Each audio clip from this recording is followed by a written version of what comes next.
oga gama lafiya mai buza kai lokaci. Yayi matasa, wannan tawagar matasan Kaba kenan da suka zo Mary dan dai su ga yadda Monsieur Maire suka ce sun ji daɗin canji da su gani a nan buza, shine dalilin da yasa suka zo su nuna masa suna farin ciki sosai da kasancewar shi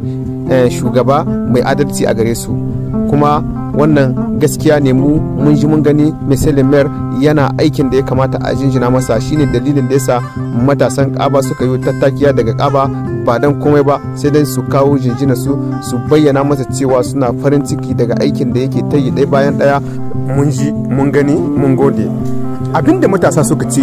wannan tafiyar tasu idan wa'ansu suka duba za su ce siyasa ce, amma ko kaɗan babu siyasa a cikin wannan tafiyar tamu. Canji ne muka gani 100% shine dalilin da yasa muka zo don mu kawo jinjina mu a wurin shugaban.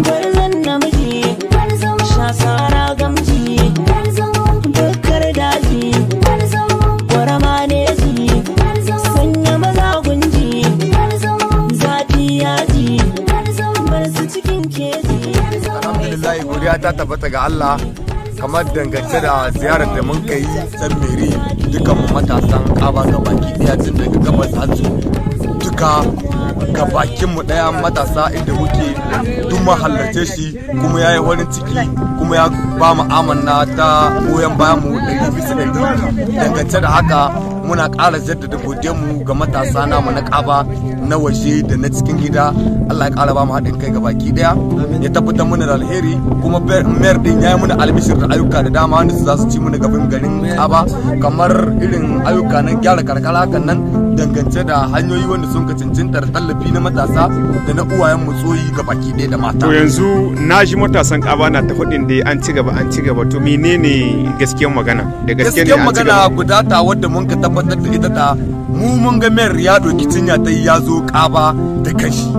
kuma ya tabbatar ma da 'yan Kaba da cewa yana tare da su, kuma bai kace ba, yana bayan mu goyon baya 100%. Dalilin haka mun ka ce za mu ziyarce shi mu kai mai gaisuwa saboda da jama'ar da suka ba shi haɗin. Tambayar da nin maka kamar yanayin ci gaban da an ka ce an samu, kasan shi mayor ne wanda yake gaba ɗayan buza ba wai Kaba kawai ba, kuma shi da bakin shi ya faɗi cewa yana tare da duk wanda yake dan buza ne, baya bambanci.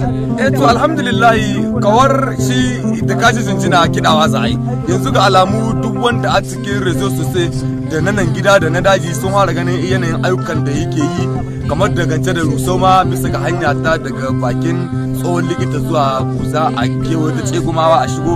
har gidansu ya sa an rushe, kuma an rushe gidan sarki.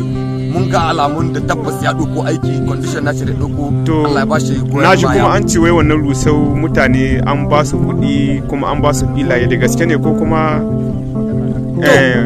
Lalle alaƙiƙan ni yanzu ina ɗaya daga cikin wanda yake an kashe gidan abokina, an kashe gidan kuma kawar abokan junan mu hakan nan, kuma sun ba ni albishir ɗin cewar aka ce an ba su hilaye wanda za su yi 10 nan ta gaba. Kuma akwai ɗan abun da shi gwamnati ya tallafa dalilin su kama karkarar rayuwar tasu su gyara ma rayuwarsu, ko wani an tallafa mishi da abin da zai iya taimakawa ya ƙara ma gidan shi ƙari wanda an ka rushe, kuma an ba su lamani lokaci kaza ana buƙatar wannan aiki, kuma sun ba mayar goyon baya. Alhamdulillah, ni kake ji a bisa ga wannan sabon mayar da muka samu mai adalci? Lalle mu dai jijitan da muke yi, ka san abin da duk ba gani ba ya zama shi na kai da kunnanka, shi ne za ka faɗa inda ba gani ba. Abin da muke jin ana faɗa, lalle an tsara aiki, ya gabatar da aiki na Rusau, kuma tabbata hakan na daga shi har mun zo mun ga aikin da an kana Rusau. Mun yi farin ciki da shugaban matasa yadda da mu ya kama da shugaban mu ya sai da mayar gaskiya, kuma da muka je can ya sai da mayar ya karɓe mu hannu bibi, ya yi murna kuma ya yaba, ya ji daɗi da zuwa da mu kai, ya yi mana bayanai ɗaya bayan ɗaya, mun gamsu da bayanansa. Allah ubangiji ya taya shi. Mun gode wannan alkhairi da kai mana lamu, mun gode wa Allah shi albarka. Da ji an ci babana shi kuma matasa da kwashi su ga yanzu da kake kai musu alkhairi, ban zo ba amma na ji labari kuma ni ma da alkhairin na ji shi, sai dai mu ce mun gode maka abin da kai mana. Ubangiji Allah ya baka abin da ka taimaka mana, in haƙƙin mu ya dawo ka taimaka ka mana, ko mu samu bayan uwan mu sun ka samu muna matasa da mu kai kuma wanda shi Allah ya ruwa maka asiri goyi ma ya zuwan da nan kai kusa na raji daɗin zuwan ya ci gaskiya tun hawan shekara guda ya ce babu shugaban matasa babu wanda zai gyara shi ya ci gaskiya daɗin kuma mun murna game da zancen zuwan da mun kai buza kenan ko lalle to mun zo buza kuma alhamdulillah kamar ya karbe mu da hannu biyu kuma ya mana bayanai masu kyawu kuma masu daɗi dangane da zantuttuka abubuwan sun ka dace da karkaran mu ta fannin tsaro da ta fannin aikan da za a gabatar suwa da ta fannin dai nan garinmu na Kaba ya jinjina mana da musamman mutanen Kaba ya ce lalle tabbat anan wannan da'ira ta mu ta buza bai samu matasa masu haɗin kai ba masu ba shi goyon ba irin na Kaba ba kuma ya ci tabbatar mana cewa lalle akwai ayyuka suna nan da kamata matasa a ce suna cikin gadan-gadan amma me yasa abin da yasa matasa ba su ciki ne saboda ba sa zuwa suna kan kokensu amma mu yanzu da muka yi kokenmu ya tabbatar mu cewa lalle mu zo mu rubuta dose ya ce mu rubuta dose ta kameme mu zo mu kai mishi insha Allah idan mun kai mishi wannan dose zai share mana hawayen mu a bisa ga ayyukan da muke bukata nan garin mu na Kaba insha Allah bakin gurguru ce insha Allah zai abun gashi zai ba mu ayyuka me ayyuka ce mana can warko ce nan garin mu na Kaba ya san ce suna zakuwa Kaba irin rogo da albasa ko mi dai a ce Kaba ayan ga zaka wurin ginin rogo ba sai an gina ba iyakaci cirawa na suke da hannuwa a cire rogo da hannuwa ebe dai aje itace gehe amma sun ce yanzu ina wannan abu yayi nisa sun ce suna san insha Allah wanda suke so insha Allah su ya san wannan ni'ima wata jayi za su yi furaji in sun kai furaji an kai gando wanda aka ce ma gando wanda aka ce shan wata wanda aka yi na madatsan ruwa idan an kai shi kenan ruwa na zakuwa suna kwanta wannan wurare ko daga nan kenan sai danye mi sai ruwa su hauro sama to insha Allah ya ce ruwa sun ka hauro sama matasan mu na nan karkarar ga babu wanda zaki cewa da suna ta wani wurin neman kuɗi saboda shi na ce wannan abu mu ƙara haɗa kanmu mu matasa ce mu ƙara haɗa kanmu ya ce haɗin ka gare mu na ke matasa ya ce kuma muna adda duniya matasa kuma muna a duniya don duk abin da ake yi yau ɗin ga in ba matashi bai yi haji ko ka ji bakin mana assalamu alaikum matasan gari Kaba a gani lalle garkurar yayanmu musulmiyar muna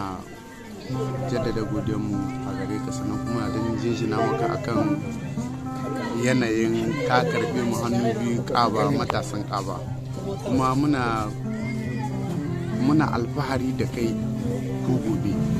kuma har yau ka sani 100% mu matasan Kaba muna bayan ka ko gobe sannan kuma muna ba da hannu 100% da kake ka kuma muna ganin abubuwan da kake ayyanawa kuma gaskiya mun ji daɗi sosai. Allah wani subhanahu wataala ya taya ka kuma Allah wani shi sa yadda kan nufa din nan Allah wani shi baka ikon cikawa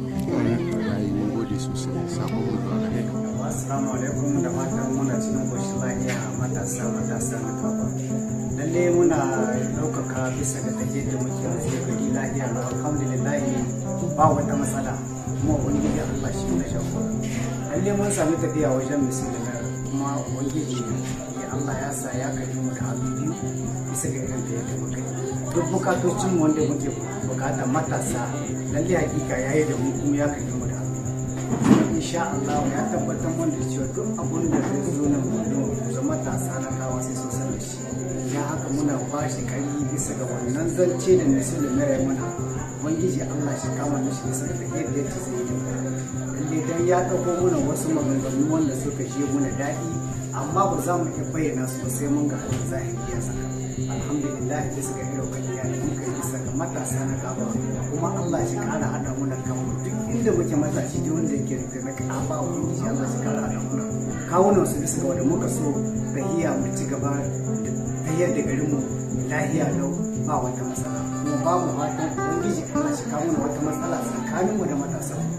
lalle hakika musulmar duk iyakacin bayanin da mun kai mun yi mai kuma ya karbi mu da